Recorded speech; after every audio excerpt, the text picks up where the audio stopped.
Ikaw, ano nga ang problema mo? Yung sa plaka din po. Yung sa plaka. Kailangan daw palitan. Anong... Ay, nasa pamisa yung... ano, Ikaw ang driver. Kanino ang sasakyan? sa company po. Ali kayo. Pag-usapan natin.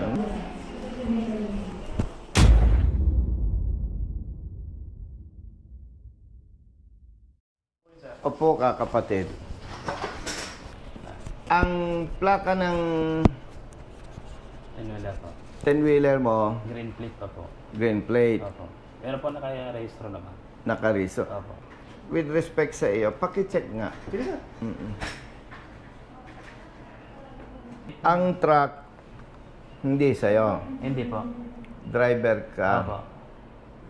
At ang sinasabi, dapat yung green plate na palitan na. Sabi nung nanghuli po, ipa-replace daw po kasi hindi na daw po mabasa. Okay. Tapos may butas din. Nakita Okay, silang butas. naintindihan kita. Ang may problema, truck.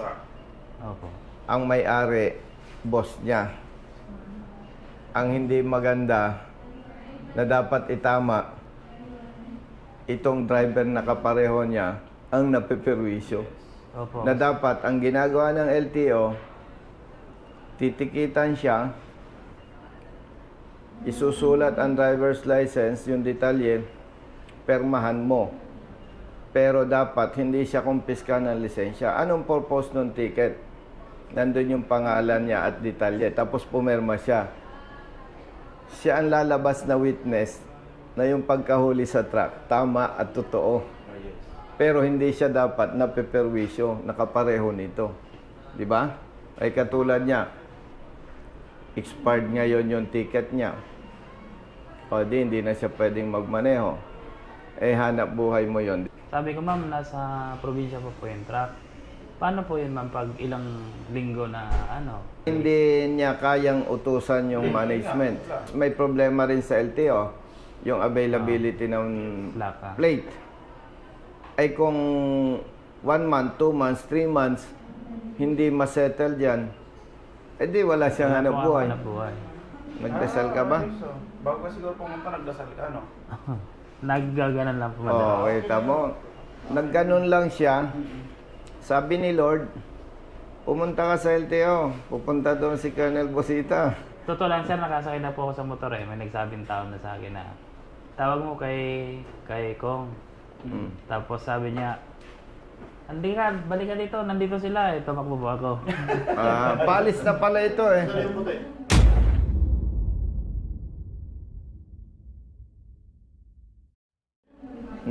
Ano hepe ang nakalagay? Windshield, sir. Broken windshield. Sira bang windshield? Wala po. Hindi, sir. Ito eh. Yung plaka yung niya. Ito. Chinek niya. Yun po sabi sa akin. Plaka ang nakacheck dyan ah. Kino-question yung green plate. Oo nga, plaka nakacheck eh. Opo. Oh. Tapos hindi na naman tama sa... Ang date, sir. Mali din. Ano ba naman hepe Ano yan? yung nasa remarks, sir? Broken na to, unreadable ano? MB plate, sir. Oh. Anong nakalagay? Issued plate. Green. Paki-check ko sino ang registered owner. Si... Company, sir. Arbisenya Development. Company ano? Yes, sir. Siya, driver ng company. Yes, sir. Sa pagkakaalam mo, hepe, yung plaka, problema ng driver o problema ng company? Registered owner, sir. Company. Very clear. Yes, sir. Halimbawa at may problema nga sa plaka, hindi agad masettle yan. Yes, sir. Sa ngalan ng public service, anong magagawa natin para sa driver? Ito kasi yung kanyang picture doon sa plaka. Unreadable na, no? Oo. Oh, sige. Okay. Tama naman. Unreadable plate. Dirty plate. Yes, sir. May violation talaga, di ba? Yes, sir. Ang tanong ko, ibabalik ko ulit yung tanong. Sa violation na to, sino ang responsible? Is it the driver or the owner? Actually, sir, first time. Ang ano talaga is driver kasi siya yung real time na na-print nandun sa posisyon na yon. Ang ano lang dyan, sir, ay siyempre hindi naman niya pananagutan yon kasi dapat ini-apply na ni company, registered owner ng replacement ng plate. May tanong ako sa'yo. Unreadable, di ba? Yes, sir. Pwede natin sabing dilapidated. Kita Yes, sir. naman eh. Ang tanong ko nga, sinong may responsibility doon? Driver, may-ari? Actually, sir, dapat registered owner. Yes. Ito yung dapat mai-correct ng bagong LTO chief.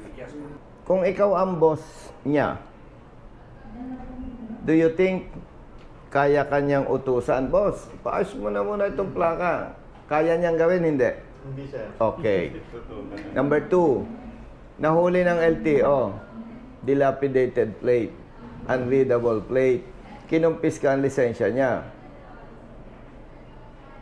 3 days lang siya allowed magmaneho. Yes. Okay.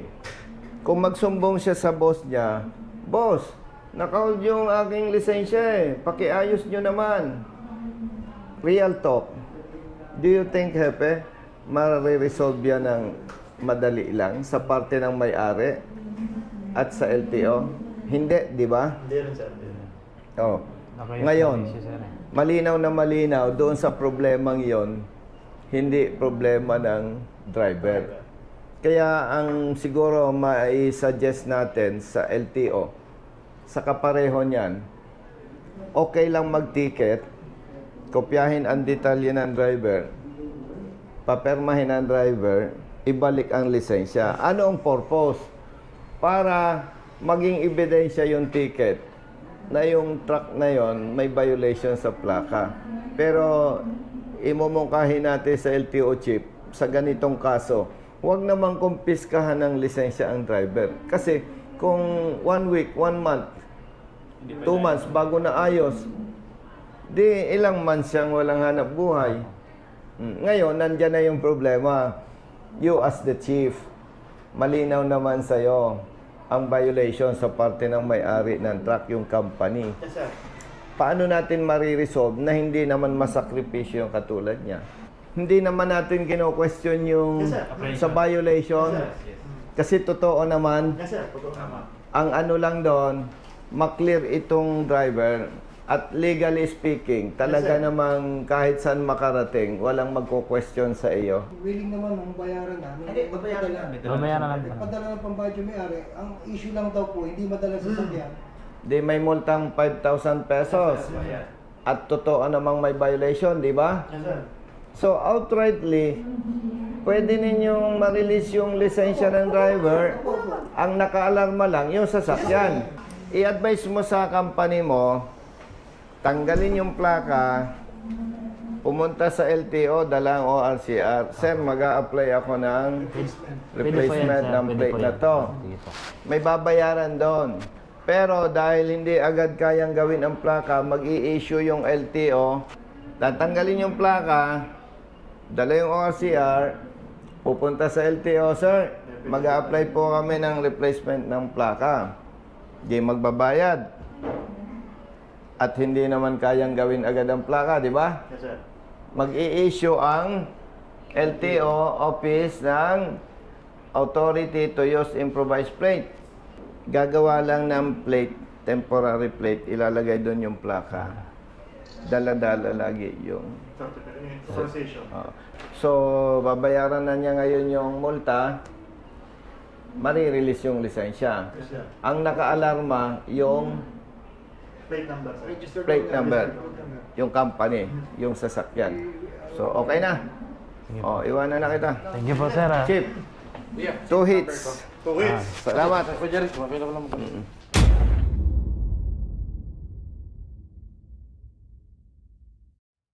Oh, brother, ha? Nagbayad ka na, magbabayad pa lang. I-evaluate na, sir. Solve na, ha? Brother. Oo. Tawagan mo ako. Nag-text ako sa'yo, sir. Anong bang oras nyo? 8 to 5? 85, sir. Nakalagay na rin yung Ito sa pa.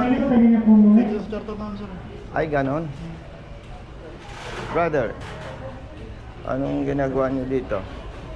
Ikaw, miss, kumusta ka? Papalisensya. Stolen permit. Opo. Ikaw, Ah, siya po. boss. Good morning. Nakapalo po ako sa inyo, sir. Oy, thank you. Dito pala exit. Picture lang mo sila, baby. Sama na kayo po. Anong lakad niyo dito, kuya? Nagkukuha pa ako ng license ko.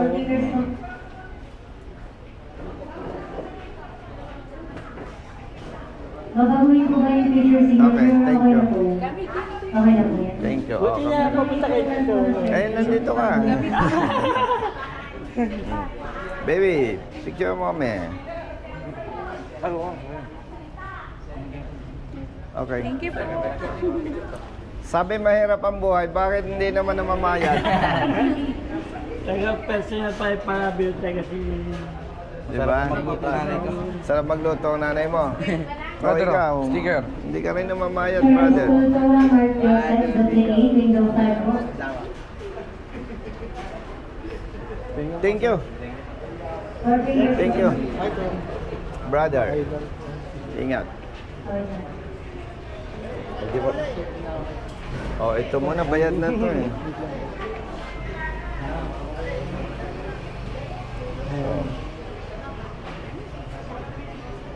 Thank you, Tom. Brother. Thank you. Hello.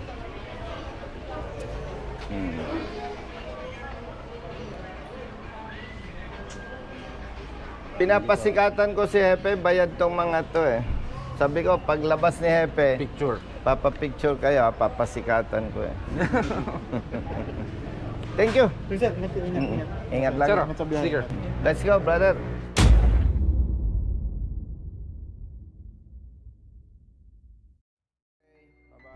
O, bayad mo na, bayad. Bayad. Dito, dito. Oh. Isa-isa lang para malaki ang bayad. O, lahat, lahat.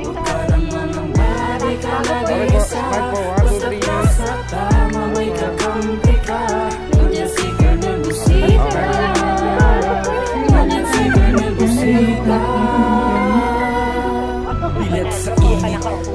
Mike po. Okay po. 1, 2, 3. Pawis na gumuguhit sa misuring katawan. Kadalasan Okay, thank you po. sumisingit, pagod nararamdaman. Ngunit diretso sa pagpilit, kumalaman ng tiyan. Bawat daan ng masikip, pinipilit malusutan.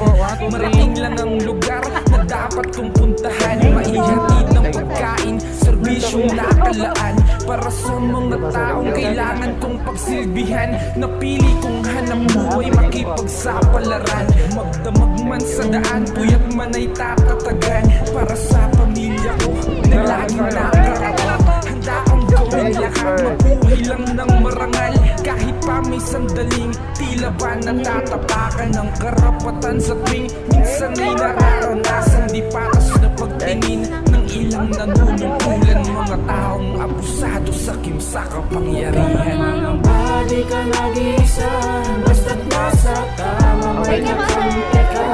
Nandiyan si Colonel Busita, nandiyan si Colonel Busita. Ang lalaki. Mga badi ka nag-iisa, basta't nasa tama may kakampi ka. Nandiyan si Colonel Busita, Kamukha pa na tayo. nandiyan si Colonel Busita. Thank you, thank you. May pagkakataon din na tila naaapi. Mga tama na katwiran ay naiisang tabi. Mga dapat ay napapalitan ng mga mali. Dulot ay kalituhan, kaya't laging nauuwi. Okay yan, Sa mag-ingat ka. pagpataw ng multa na may akamang halaga. Kakarampog lang ang kita, aagawin pa nila. Perang dapat sa pagkain ng pamilya at ibabasan. Gastusin sa tahanan, minsa'y walang-wala pa ngayon. Alam ko na kung sinong dapat takbuhan, sinong dapat kong tawagan na pwede kong sandalan. Isang tao na kayang ipagtanggol ang sino man. Basta nasa tama ka, handa ka niya na kampihan. Ipaglalaban ng karapatan bilang isang malayang mamamayan sa bansang tinutulungan. Ito'y munting panawagan sa kinauukulan. Pakinggan mga hinaing, wag pong Baka pag binibinihan. kumikidlat, tatanggalin mo yung bakal sa Hindi naman po, hindi naman po yung samahan. Sige, thank you. Dito, dito. O, dito kami. Sure, kaya ang ganda ng tindahan mo.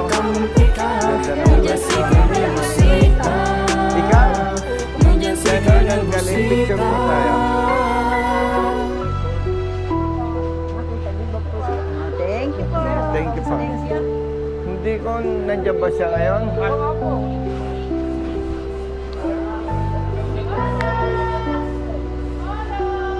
Okay. Thank you. Speaker po.